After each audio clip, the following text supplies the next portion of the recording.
গ্রামের মধ্যে এখনো কিন্তু আছে। কি আছে জানেন?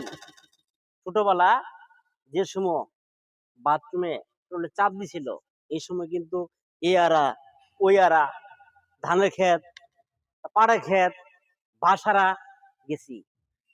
আর এখনো কিন্তু ওই জিনিসটা আছে। আমি কিন্তু এই গ্রামে দেখলাম, কি দেখলাম জানেন? এই যে বাথরুমটা দেখছেন বাথরুমের গড্ডা, আর যাব না আমি, এই পর্যন্ত শেষ। দেখেন, এখনো গ্রাম অঞ্চলে আছে এরকম টয়লেট, এই বাথরুমে এখনো আছে। ঠিক আছে, চিন্তা করেন গ্রামে মানুষগুলা কিরকম কষ্টের মধ্যে আছে। ঠিক আছে, গ্রাম আসলে বুঝতে পারবেন। শহরে থাকেন তো বড় বড় টয়লেটে বাথরুম করেন আরামে টাইস করার মধ্যে, আর গ্রামের বাথরুমে করলে তাহলে বুঝতে পারতেন, তাহলে জানতে পারতেন গ্রামের টয়লেট বাথরুম কিরকম। দেখছেন, কাগজ দিয়ে ঘিরাইয়ে তারা বাথরুম টয়লেট করে। ঠিক আছে, শুধু এই কথা আপনি জানাই দিলাম।